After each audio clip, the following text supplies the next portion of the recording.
Hello दोस्तों, कैसे आप सब। उम्मीद करता हूँ बेहद स्वस्थ होंगे, मस्त होंगे। आज का जो हमारा वीडियो सेक्शन होगा that is called preparation of chlorofluorocarbon, जिसमें हम मेजरली फ्रीऑन 1-2 के बारे में पढ़ते हुए नजर आएंगे। किस तरीके से उसकी प्रिपरेशन होगी, उसके यूजेस होंगे और कहाँ कहाँ वो इन्वायरमेंट में इफेक्ट कर सकता है, वो सारी चीजें देखते हुए नजर आएंगे। तो जो भी दोस्त इस वीडियो सेक्शन के माध्यम से मुझे देख पा रहे हैं, सभी दोस्तों को, भाइयों को, बहनों को, आपके अपने दोस्त की तरफ से प्यार भरी मीठी मीठी राम राम, सत श्री अकाल, जय हिंद, जय भारत। उम्मीद करता हूँ आप बेहद स्वस्थ होंगे, मस्त होंगे। वीडियो सेक्शन शुरू करने से पहले एक छोटा सा जोक पेश कर देता हूँ, ध्यान से सुनो। जब भी आप जीवन में किसी के चक्कर में पड़ जाते हैं तो धुलाई होनी निश्चित है। इस चीज को मैं एक साइंस का विद्यार्थी होने के नाते प्रूव कर सकता हूँ, ध्यान से सुनने का। हो सकता है आपको समझ आ जाए। वॉशिंग मशीन में कपड़ों के चक्कर देखकर एक बात तो समझ आ गई, जो चक्कर में पड़ेगा उसकी धुलाई जरूर होगी। तो वॉशिंग मशीन से आप सीख सकते हो कि किसी के भी चक्कर में पड़ोगे तो धुलाई निश्चित है मेरे भाई, सही है। तो जो कार्यक्रम है वो तो बीचों बीच चलता हुआ नजर आएगा। शुरू करते हैं, that is called preparation of chlorofluorocarbon. तो पहला क्वेश्चन ये आता है कि क्लोरोफ्लोरोकार्बन में से डिफाइन क्लोरोफ्लोरोकार्बन। क्लोरोफ्लोरोकार्बन है क्या? इंपॉर्टेंट क्वेश्चन है। तो ये डेरिवेटिव्स हैं किसके भाई? ये डेरिवेटिव्स हैं मीथेन के और इथेन के। मीथेन और इथेन के जितने भी हाइड्रोजन एटम हैं, अगर उनको आप सब्स्टिट्यूट कर देते हो, उनको रिप्लेस कर देते हो, किसके माध्यम से? क्लोरीन और फ्लोरीन के हैलोजन से, तो ऐसे डेरिवेटिव्स को आप क्या कह सकते हो? क्लोरोफ्लोरोकार्बन्स कह सकते हो। किसके डेरिवेटिव्स होंगे? इथेन के और मीथेन के, जिसमें सारे हाइड्रोजन एटम सब्स्टिट्यूट कर देने हैं हैलोजन से। Such things are called as chlorofluorocarbon. तो क्लोरोफ्लोरोकार्बन क्या होंगे? these are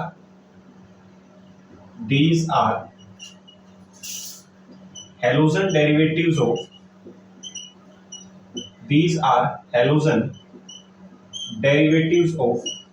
किसके? ये इंपॉर्टेंट है।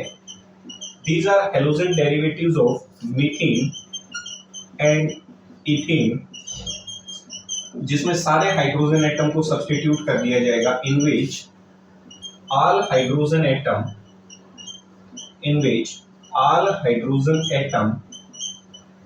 are substituted by, सही है, substituted, या फिर इसकी जगह और क्या लिख सकते हो? और replaced by halogen atom,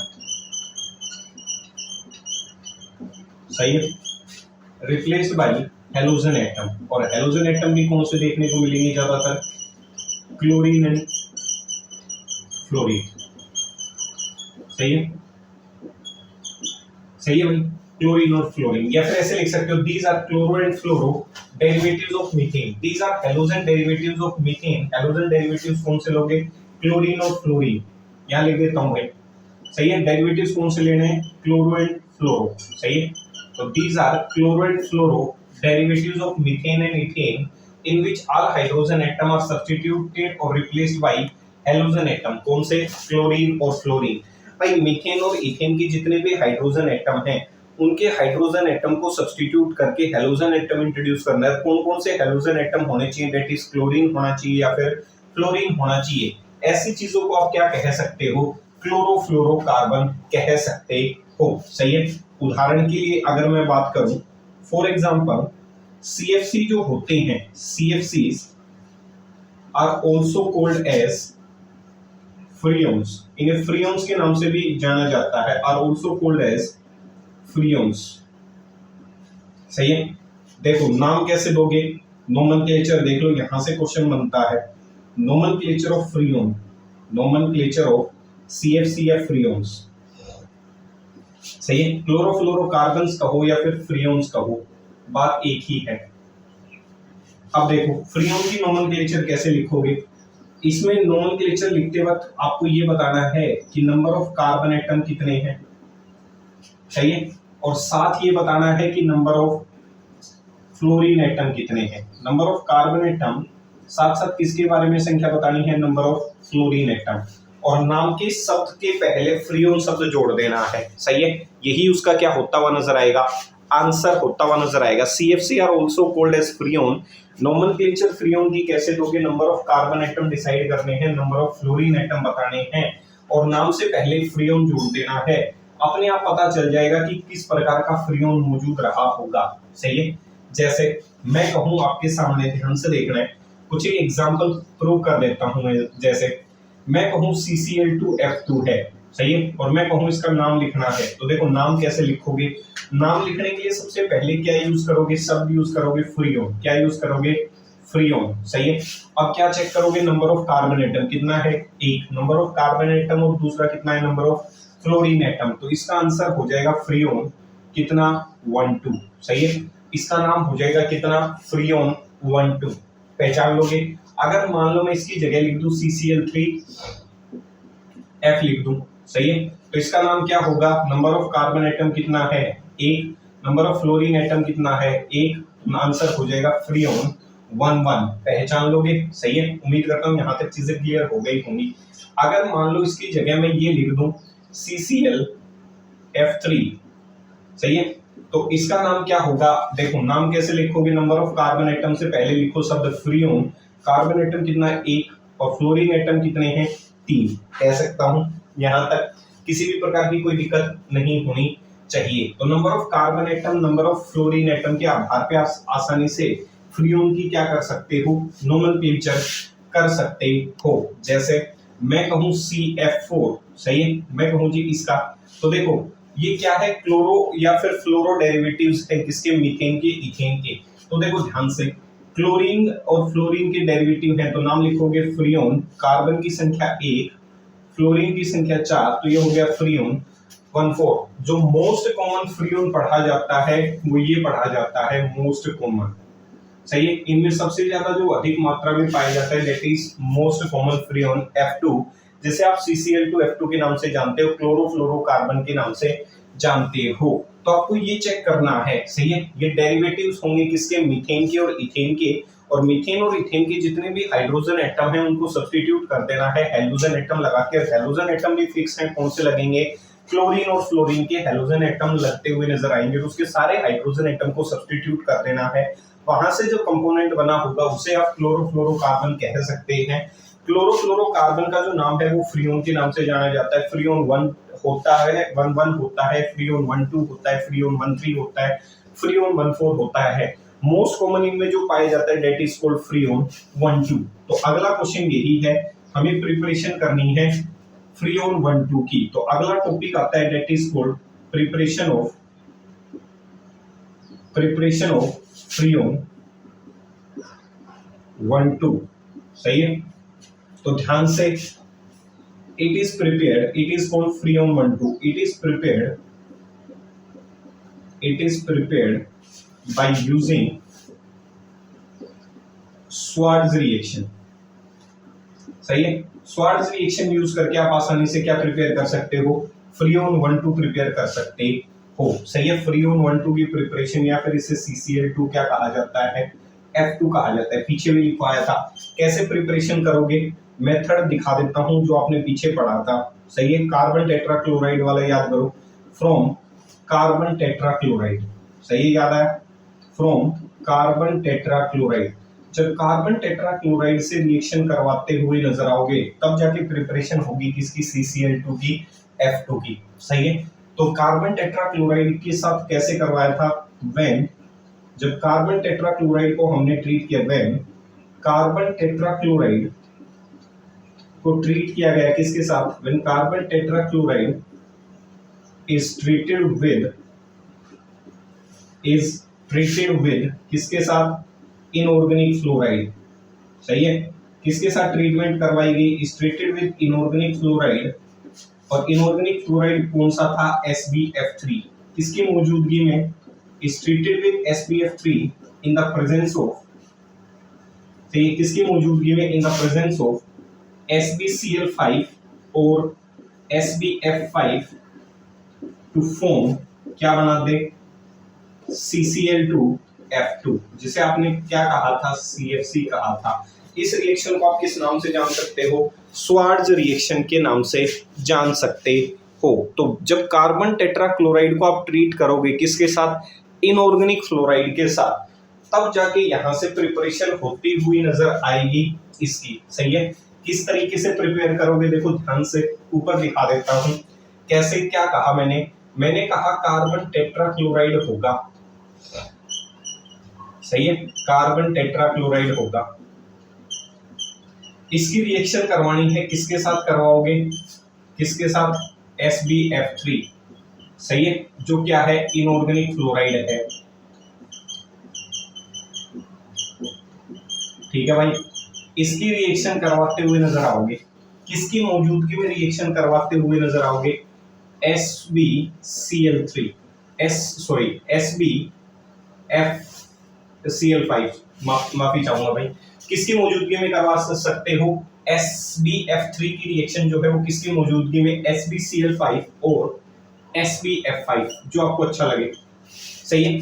तो मैं कह सकता हूं जब इनऑर्गेनिक फ्लोराइड के साथ CCl4 की रिएक्शन SbF3 के साथ करवाई जाएगी, किसकी मौजूदगी में, SbCl5 या फिर SbF5 के साथ, तो प्रोडक्ट बनता हुआ नजर आएगा CCl2F2।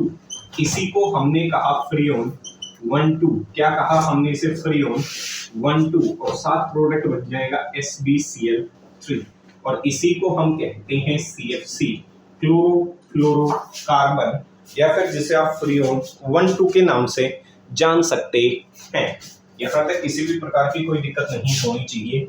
इस तरीके से मैं प्रिपेयर कर सकता हूँ, इस तरीके से मैं क्या कर सकता हूँ, प्रिपरेशन कर सकता हूँ, किसकी, फ्रीऑन 1,2 की प्रिपरेशन कर सकता हूँ। यहाँ तक किसी भी प्रकार की कोई दिक्कत नहीं होनी चाहिए।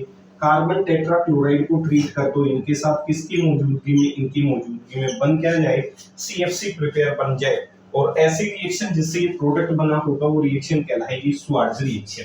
ठीक है, पहचान लोगे। अब देखो एक छोटा सा जोक सुन लो। हाल ही में चुनाव कंप्लीट हुए हैं, सही है, तो बहुत से लोग बेचारे खुश हो रखे हैं कि सरकार बदलने वाली है या सरकार नहीं बदलने वाली। तो शादीशुदा लोगों को ज्यादा खुश होने की आवश्यकता नहीं है। क्यों, ध्यान से सुनो। शादीशुदा लोग व्यर्थ में ही 4 जून का इंतजार कर रहे हैं, क्योंकि घर में सरकार वही रहेगी जिसमें आप मनमोहन बने रहेंगे। तो आपको तो ज्यादा चिंता करने की आवश्यकता है ही नहीं, क्योंकि आपकी तो घर की सरकार वही बहुमत वाली रहनी है और आपको मनमोहन का किरदार निभाना है, सही है। तो आपको चुनाव की इतनी चिंता नहीं होनी चाहिए जो लोग शादीशुदा हैं। ठीक है भाई, चलते हैं फिर आगे की तरफ। इस तरीके से आप क्या प्रिपेयर कर सकते हो, फ्रीऑन 1,2 प्रिपेयर कर सकते हैं, देख लिया होगा, सही है। अब क्वेश्चन ये, अगर प्रिपेयर कर लिया तो इसके क्या है यूजेस, सही है, यूजेस ऑफ फ्रीऑन 1,2, फ्रीऑन 1,2 के यूजेस।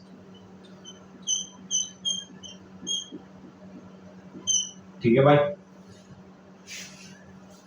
यूजेस ऑफ फ्रीऑन, उसके क्या करने हैं, 1,2 के यूजेस पढ़ने हैं। अब देखो, आपका जो CCl2F2 होता है एक स्टेबल मॉलिक्यूल होता है, हमेशा ध्यान रखना है। CFC जो है क्लोरोफ्लोरोकार्बन जो बना होगा CCl2F2 एक स्टेबल मॉलिक्यूल होता है, और स्टेबल मॉलिक्यूल होने की वजह से ही ये रिएक्शन में जल्दी से भाग नहीं लेता, और जो चीजें जल्दी से रिएक्शन में भाग ना लें तो उन्हें हम सोलवेंट की तरह यूज कर सकते हैं, और वो सोलवेंट कहलाते हैं जो खुद रासायनिक अभिक्रिया में भाग ना लें, that is called inert solvent.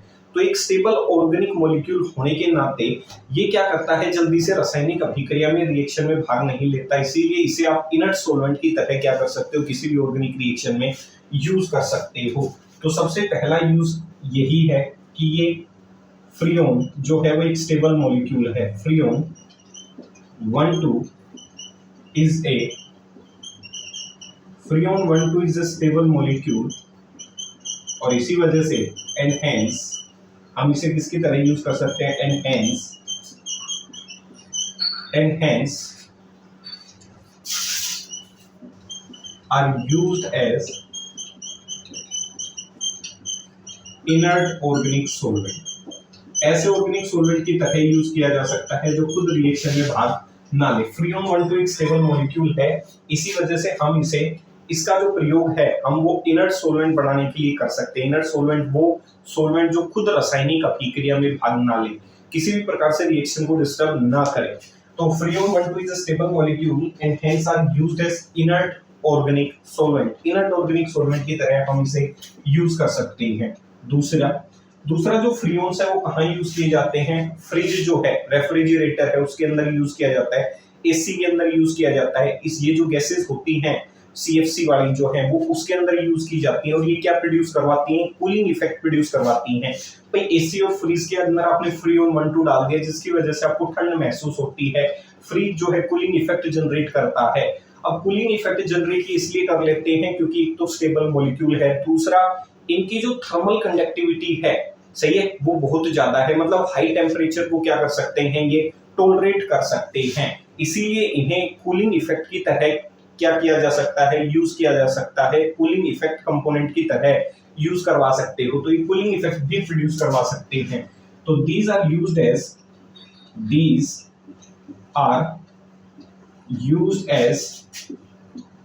Refrigerator, these are used as refrigerator gases, सही है। रेफ्रिजरेटर के अंदर जो गैस भरी होती है वो यही होती है CFC, that is chlorofluorocarbon. these are used as refrigerator gases और इन एसी क्या प्रोड्यूस करेंगे, फॉर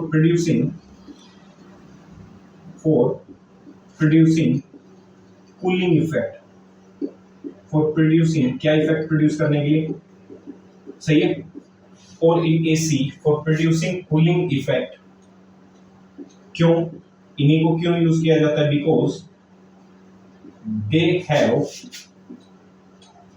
हाई थर्मल कंडक्टिविटी, सही है। हाई टेम्परेचर को ये आसानी से क्या कर सकते हैं, रजिस्ट कर सकते हैं, सहन कर सकते हैं, सही है। हाई टेम्परेचर को ये क्या कर सकते हैं, टॉलरेट कर सकते हैं, सहन कर सकते हैं।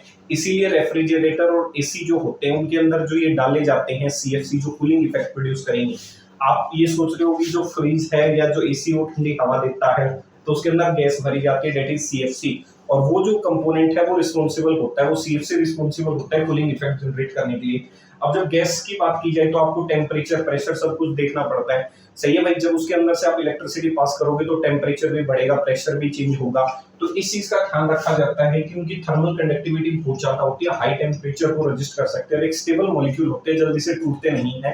तो विस्फोट होने का जो खतरा है वो ऐसा नहीं है कि बिल्कुल ही कम हो जाएगा, पर थोड़ा सा क्या हो जाता है, कम हो जाता है, सही है। कई बार एसी जो है वो फट जाते हैं, आपने देखे होंगे, ठीक है, फ्रिज जो है वो फट जाते हैं, लेकिन जो संभावना है हादसा होने की वो क्या हो जाती है, कम हो जाती है। ऐसा नहीं कि कोई ऐसा मॉलिक्यूल डाल दिया कि टेम्परेचर बढ़ते ही ब्लास्ट हो गया, तो ये फिर भी संभावनाओं को क्या कर देता है, थोड़ा सा कम कर देता है। तो इस चीज का ध्यान रखना है, सही है।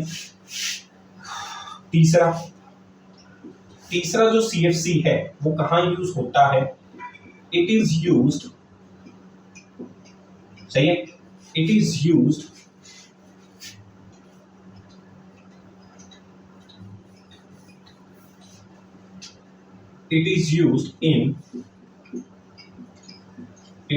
in propellant as aerosol, सही है। प्रोपेलेंट की अगर बात की जाए, जो अंतरिक्षयान होते हैं, अंतरिक्ष के अंदर जो विमान जाते हैं, यान जाते हैं, उनको फ्यूल की आवश्यकता पड़ती है, प्रोपेलेंट जो है एरोसोल।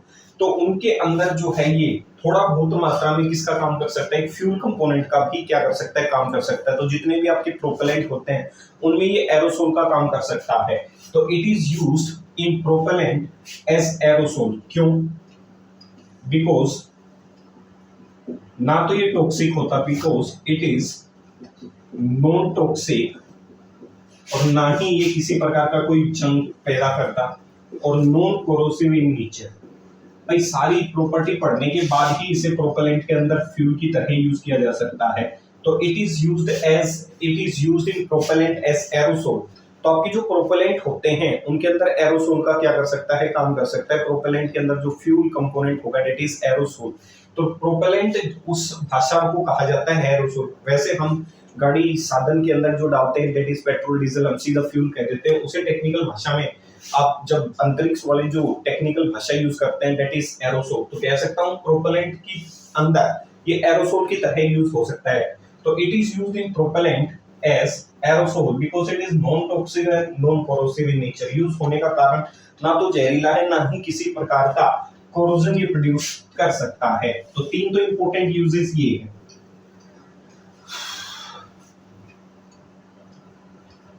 सही है भाई। तो यहां तक किसी भी प्रकार की कोई दिक्कत नहीं होनी चाहिए मेरे भाई, ठीक है।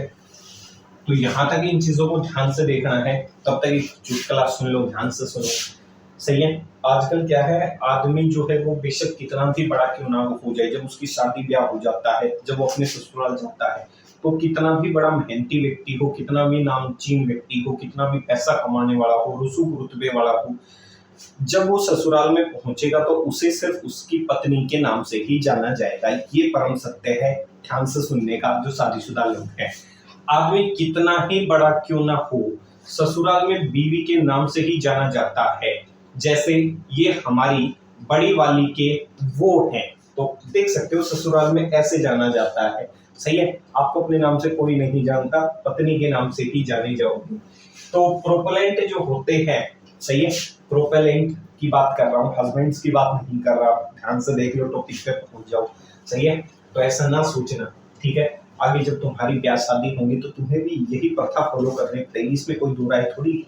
अब देखो ये किसकी तरह यूज होता है, it is used as propellant in aerosol. Aerosol के अंदर प्रोपेलेंट की तरह आप इसे क्या कर सकते हो, यूज कर सकते हो।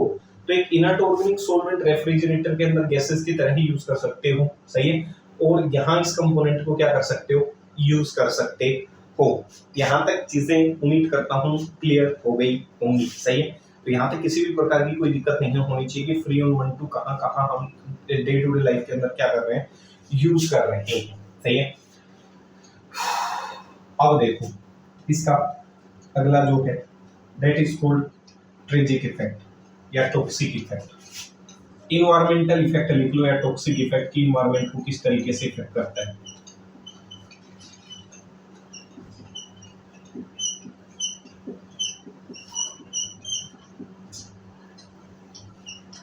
सही है, देखो इन्वायरमेंटल इफेक्ट किस तरीके से, जो सीएफसी होता है,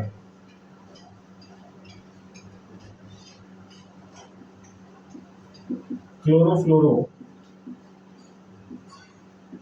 कार्बन्स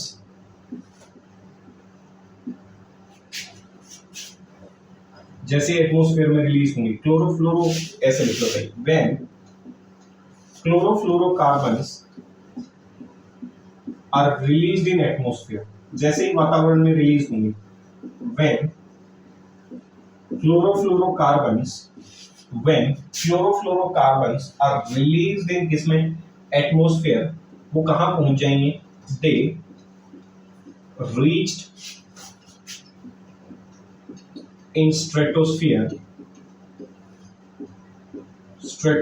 कहां पहुंच जाएंगे, समताप मंडल में। एक होता है ट्रोपोस्फेयर, फिर स्ट्रेटोस्फेयर, फिर मेसोस्फेयर, आइनोस्फेयर, एक्सोस्फेयर, ऐसे होते हैं हमारे स्फीयर्स। जब when chlorofluorocarbons are released in atmosphere, they reached in stratosphere, जहां क्या मौजूद होती है, where ozone layer is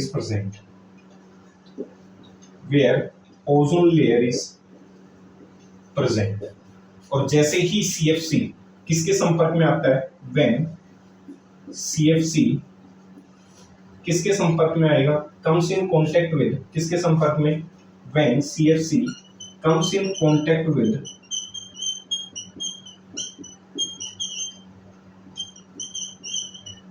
ozone layer, it will cause thinning of ozone layer।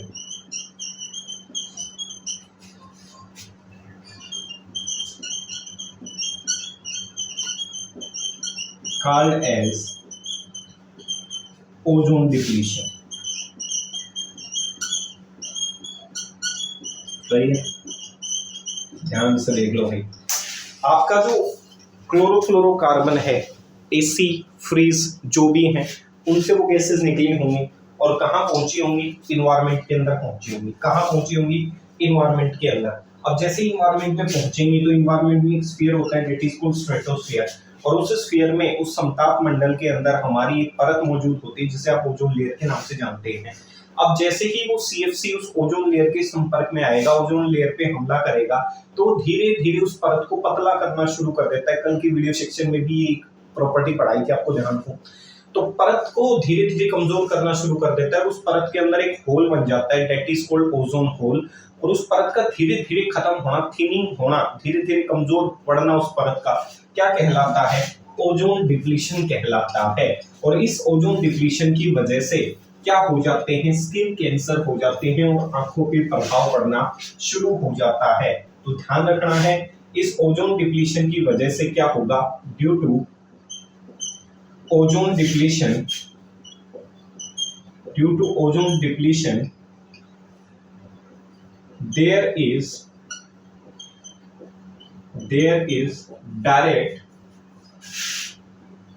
exposure, there is direct exposure of UV radiation comes on earth and cause various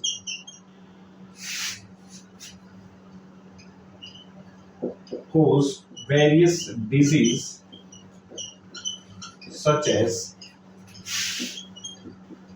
skin cancer, eye problem, etc. सही है, ये मुख्यतः effect करते हुए नजर आएंगे। अब question ये मैकेनिज्म देखो किस तरीके से प्रभावित करेगा। How does CFC effect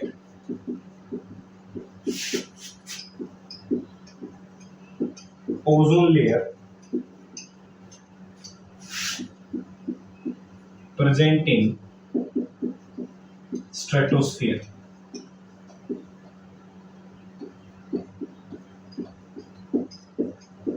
mechanism सही है। किस तरीके से ये ओजोन की परत को धीरे धीरे ओजोन डिप्लीशन करना शुरू कर देता है, ओजोन लेयर को पतला करना शुरू कर देता है, जिसकी वजह से अल्ट्रावायलेट रेडिएशन जो है वो सीधे अर्थ पे पहुंच जाती है। तो ध्यान से देखो किस तरीके से करेगा। आपने पढ़ा कि CCl2F2 सही है, इसी को क्या कहते हैं?